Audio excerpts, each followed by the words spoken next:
Hi, huge movie fanatic Nate coming at you. This time not with a review, but with a very quick kind of breaking news, movie-related news snippet that I wanted to just, pass on your way if you hadn't heard, or even if you heard.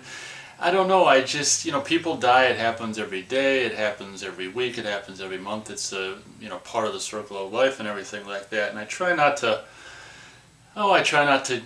take part in the kind of what I regard in some cases as over the top, just memorializing and just, mourning and sorrow and all this kind of stuff, because it's just a part, death is just a part of life.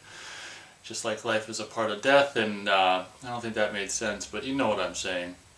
But I just felt, because I'm so connected to the Friday the 13th franchise, and Friday the 13th 1980 is just not only one of my favorite slasher movies, but one of my favorite movies in general. I absolutely love pretty much you might as well just say every single second of that movie. It's just captures just so wonderfully just the countryside camp atmosphere, just the desolate whatever.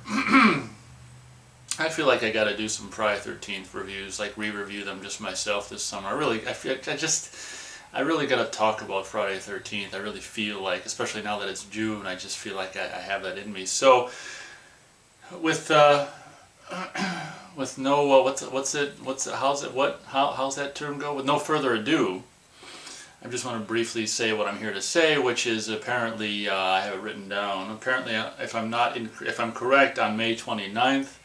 The great Betsy Palmer, who of course was, portrayed Jason Voorhees, psychotic and just vengeful mother in the original Friday the 13th, 1980, did reportedly die at the age of 88 on May 29th, 2015, which ironically, and this is very interesting, I mean, there's 7 days of the week. It's very interesting that, and it didn't go over my head, it's very interesting to note that Betsy Palmer did in fact die on a Friday, because she did in fact die on a Friday in the motion picture Friday the 13th.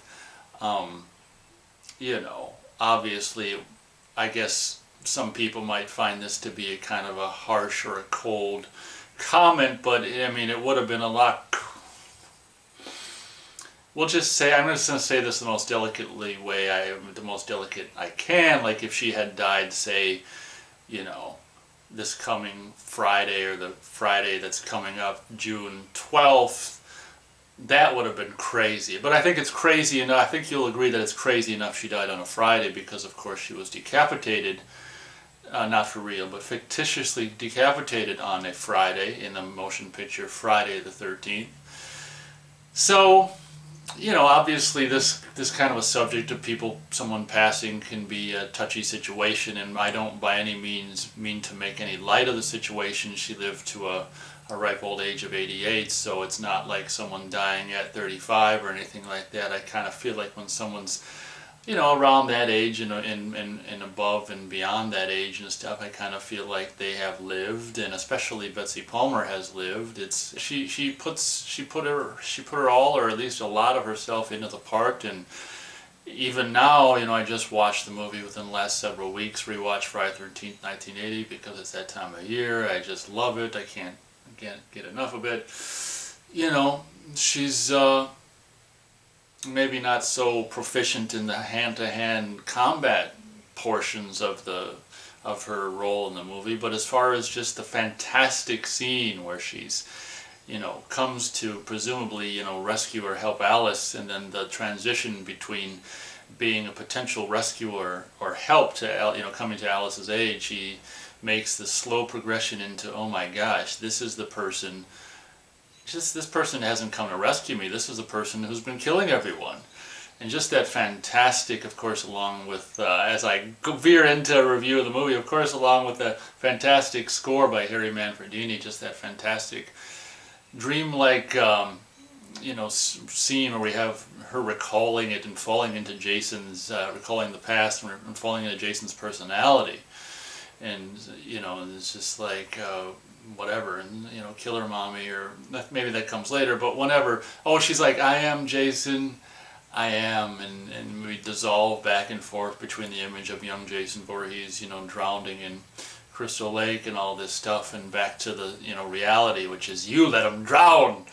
You weren't paying any attention anyway. You can tell I'm a big fan of that movie. I absolutely love it. Fantastic. If that makes me sick, I guess, oh well. At least, you know, I could be sicker. You know, there's sicker people out there. You know, I don't harm people or animals or anything like that. So there's definitely sicker people out there.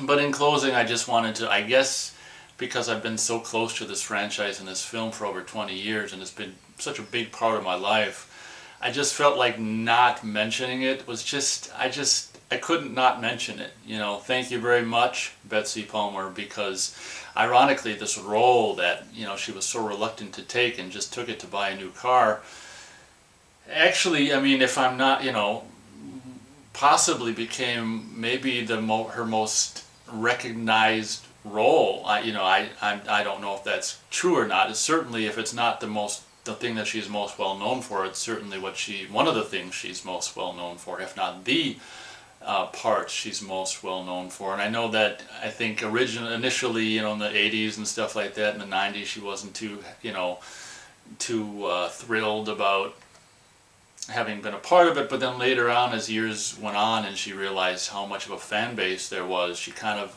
you know, later on in her years, probably for the last 10, 15 maybe years or so or more or something like that, she kind of embraced the fact that she had been a part of Friday the 13th and, you know, embraced the fans and all the love that the fans showed her. I mean, I knew some people who met her at conventions and stuff like that, and that was very cool. Hopefully they got pictures with her. I know she did a lot of conventions in the last, you know, 5, 10 years, something like that.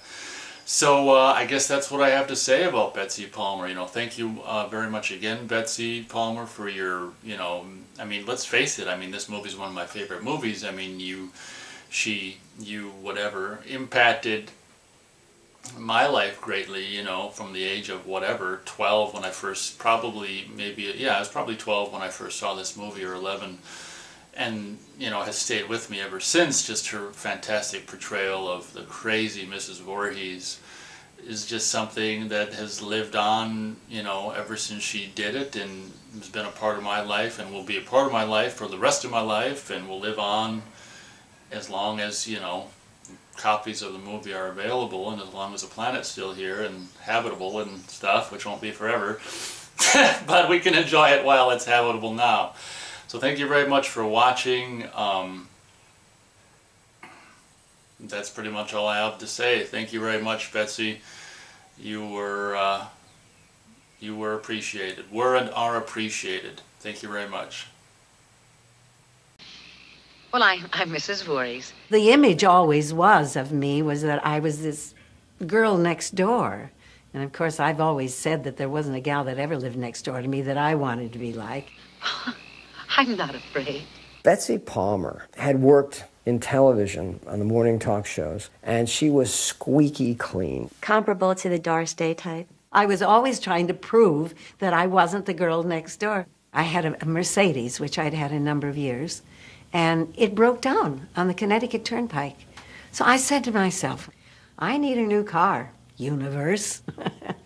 And I went out to go shopping for a car, and I found a little Scirocco. I thought, oh, that's what I want. I want a cool little car like this. And so the phone rang, and my agent said, how would you like to do a movie? I said, great, that'll pay for the car that I want to buy. And he said, well, now there's just one other thing I have to tell you. He said, it's a horror film. And I said, oh, no. So the script came, and I read it, and I said, what a piece of... What monster could have done this? And I said, oh, nobody is ever going to see this. It will come and it will go, and I'll have my Scirocco.